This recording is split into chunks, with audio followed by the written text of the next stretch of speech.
So today I wanted to show you a big way that I have been saving money when it comes to buying like oil and butter. I have recently started to render my own fat.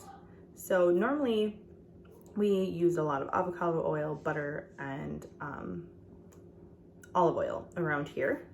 But I recently learned the health benefits of lard, which is pig fat, and tallow, which is beef fat, and that they're actually, in fact, very healthy for you. There's actually lots of articles if you want to look into that. I just wanted to show you what I've been doing to save money on buying oil, and I've definitely cut down on my butter because normally I do like to buy grass-fed butter, which is obviously a lot more expensive. And since I've been switching to using lard and tallow, I haven't had to use as much butter. We mostly now just use butter in baking and like putting on bread and pancakes instead of using it to like grease pans or saute vegetables. Hi guys, welcome back to my channel. My name is Carly. I'm a wife and homeschool mom of 5 boys. On my channel, I like talking about budgeting, ways to save money, getting out of debt, cheap and easy recipes I like. So if those things are interesting to you, then don't forget to hit that subscribe button and give a thumbs up to this video. So I'm just going to take this bag of already ground, unprocessed pork fat, and I am going to put it into my slow cooker. I got this from a local farmer. It was 10 pounds of pork fat for $10, which I think is a great deal. If you have a Facebook page, I would recommend going on Facebook and seeing if you have any group for local farmers in your area, because that's how I was able to find this. We have a whole Facebook page of people that sell all their like goods on there, and it all benefits local farmers, so it's really great. I'm just gonna break up all this pork fat so it cooks faster. If I just left it in this giant blob, it would probably take forever to render down. And this is my first time trying this in the slow cooker, so we're gonna see how it goes. And once I am done breaking this up, I'm just gonna put the lid on and turn it on to low and let it render for a couple of hours, and we'll check on it. So this took maybe 3 or 4 hours to fully render down. All those little things floating are just the little cracklings left over, so I'm just gonna strain those out and set those aside. They actually taste pretty good if you've ever eaten pork rinds. They taste very similar to that. So I definitely will eat them. They will not be going to waste. And now I am going to get a little strainer, a funnel, and a coffee filter. And I am going to put these all together and start straining the lard. I have jars that I put in the oven for about 20-30 minutes at 250 degrees, so they're nice and hot and sterilized. And I am going to just start straining the lard into the jars. My filter started to slip, so I had to jimmy rig it with a couple of chip clips there to keep the coffee filter from slipping into the funnel. Obviously, if you need to do this, make sure you wash and sanitize those chip clips beforehand.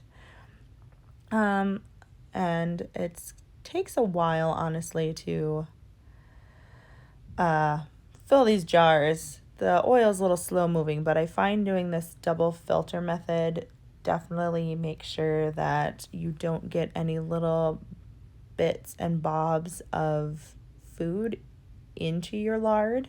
You really want to try and have a pure product, especially if you want to try and have it be shelf stable. I'm just wiping these jars off with a cloth that I soaked in vinegar, and then I'm going to put the flats and the lids on them finger tight, and we're going to see if those jars do in fact actually self-seal. This is considered rubble canning since I'm not pressure cooking the oil. It is not considered FDA approved. I've actually never done it before, but I'm trying it today as a little experiment to see how this turns out. And as you can see, there's definitely a lot of standing around when rendering lard. It's a little bit of a process, but it honestly doesn't take too long.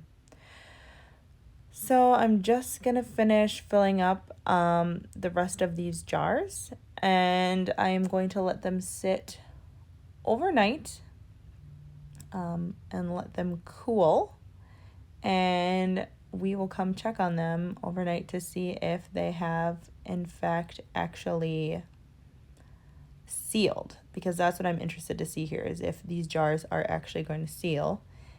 And then obviously we're gonna have to wait and see if they keep shelf stable for any period of time.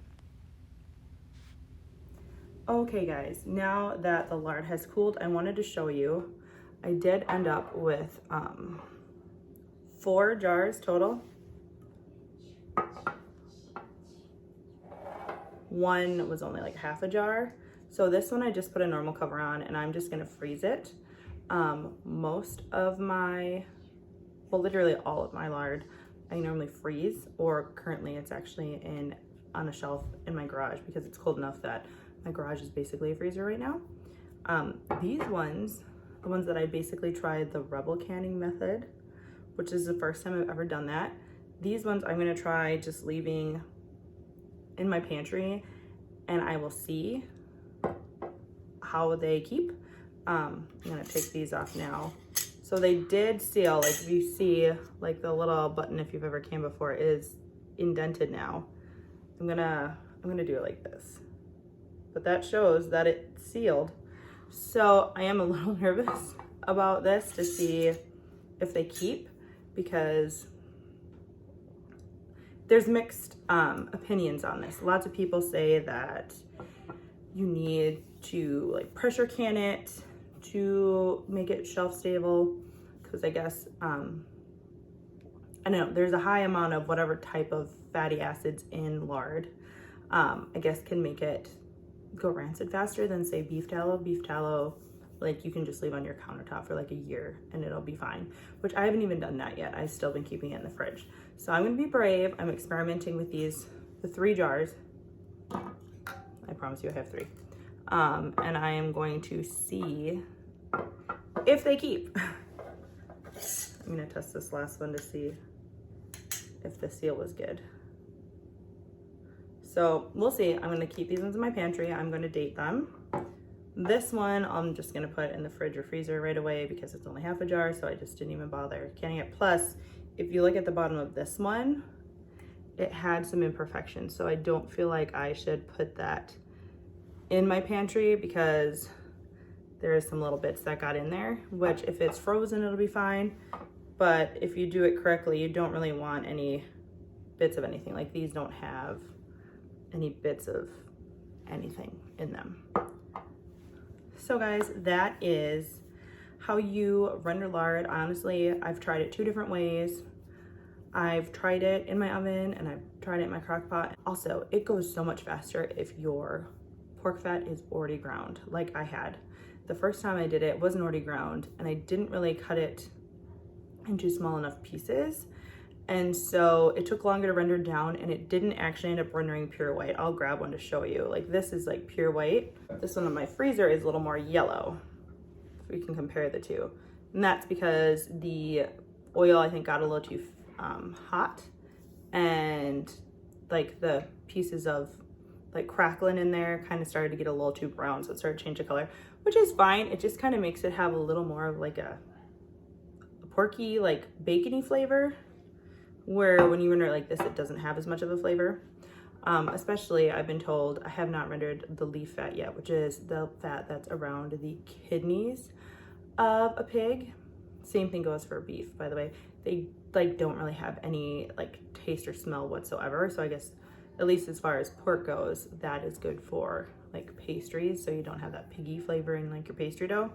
But I just generally use this for anytime I'm sauteing anything, making eggs, so I'm not worried even if this has a little bit of a pork taste.